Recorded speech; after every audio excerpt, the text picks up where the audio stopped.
What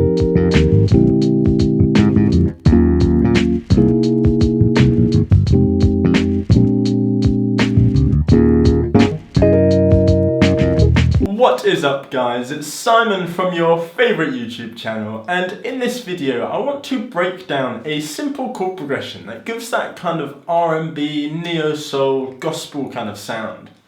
It's really going to help you to understand how these chord progressions are formed and maybe give you some ideas to come up with your own. If you enjoyed this video and all the other stuff that I do, then definitely check out the PianoPig Academy, which is where I focus most of my attention, creating step-by-step courses, PDF downloads, quick tips, and all of that good stuff that's actually going to make a difference to your playing. So check that out straight after this video at pianopig.com, and let's get straight on with it.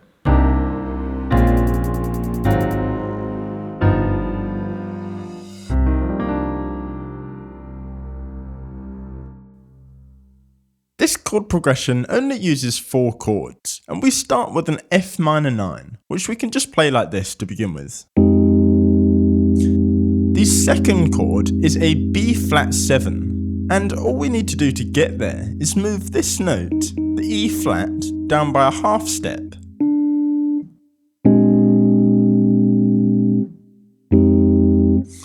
This actually gives us a really nice voicing for a B flat 13.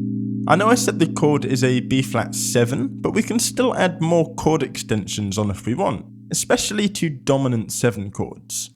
For you guys who have learnt your 2-5-1s, this will seem very familiar to you. This looks exactly like what you would play for a 2-5-1 in E flat major. But rather than resolving it to an E flat major chord, we're actually going to play an E flat minor 9 instead. And we can play it like this. So we start with an F minor 9, and this is also in the key of F minor to begin with, and you'll see how that works in just a second. Then we went to a B flat 13, which is not in the key of F minor. This chord is acting as a secondary dominant to the E flat minor 9 that follows. So these 2 chords, the B flat 13 and the E flat minor 9, are both in the key of E flat minor. And we just need one more chord to bring it back round to the beginning, and that's going to be a C7, and we're actually going to play a C7 altered. So this is our main C7.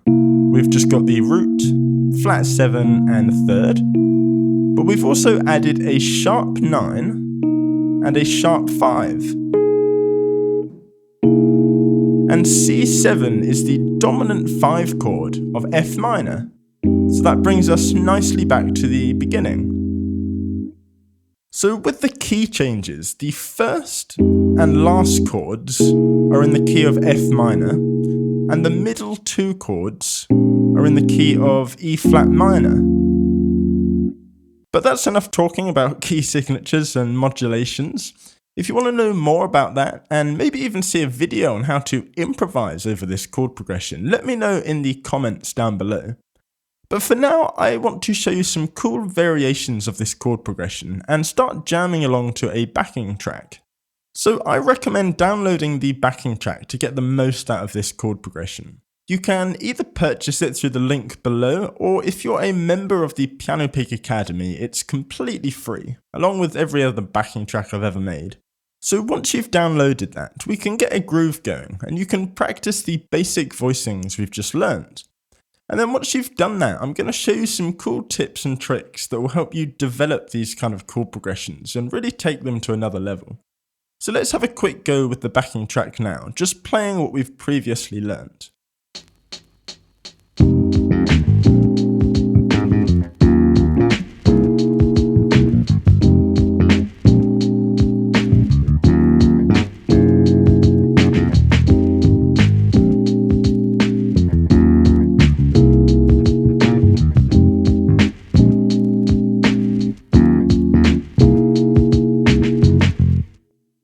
So that sounds pretty cool as it is, and hopefully you can get into the groove with that and really have some fun with it.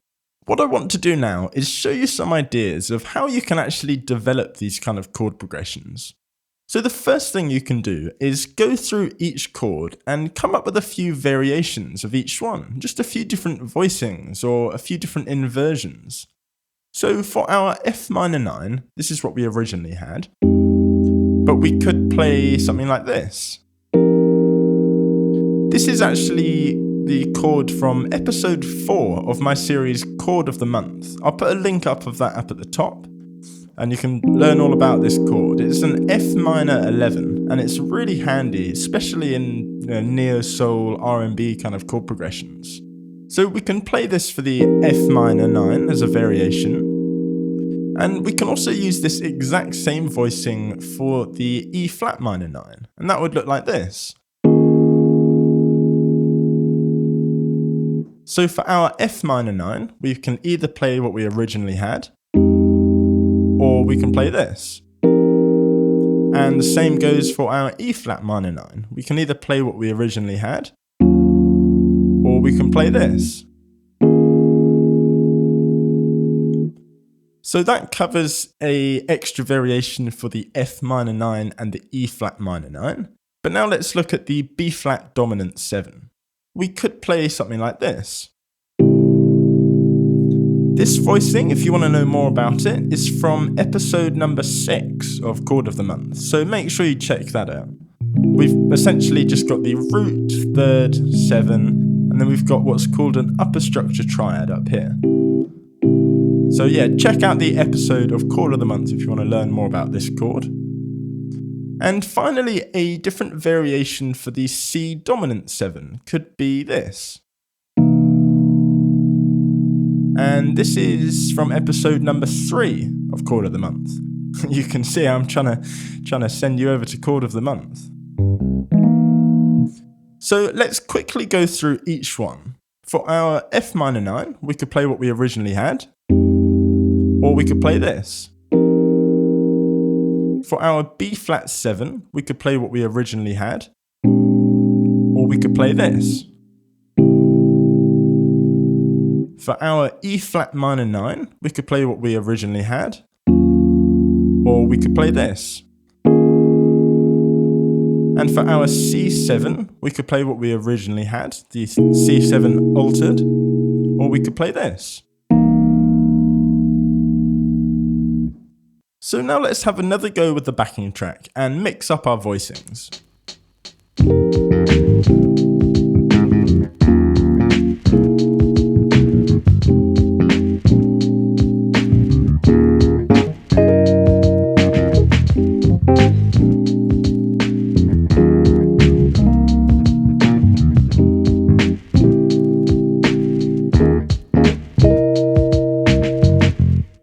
So we only had 2 options for each chord, but you can really hear the difference it makes to the overall chord progression.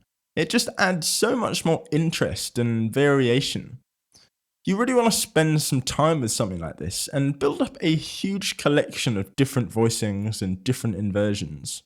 The other thing you want to do that really makes a difference, especially with these kind of neo-soul R&B chord progressions, is to create a melody on top of the chords. And I don't mean improvisation, I just mean a really simple melody line that helps to just merge the chords together and make it sound much smoother. Here's what I mean.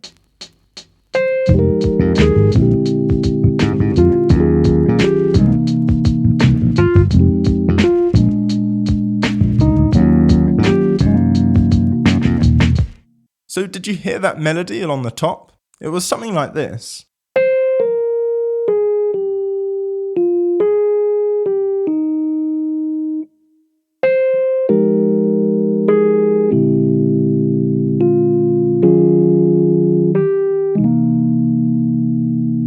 So you can hear how it just really blends it all together and makes it super smooth, which is exactly the kind of sound you want with these sorts of chord progressions.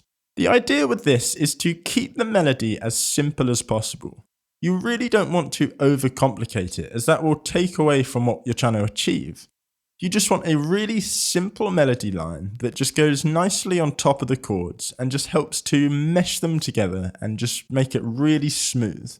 So hopefully this video has given you some insight into how these kind of chord progressions are constructed, as well as some ideas on how you can develop them and take them to a whole nother level. If you enjoyed it, make sure to give it a thumbs up, subscribe if you haven't already, check out the Academy over at pianopig.com, and I will see you next time.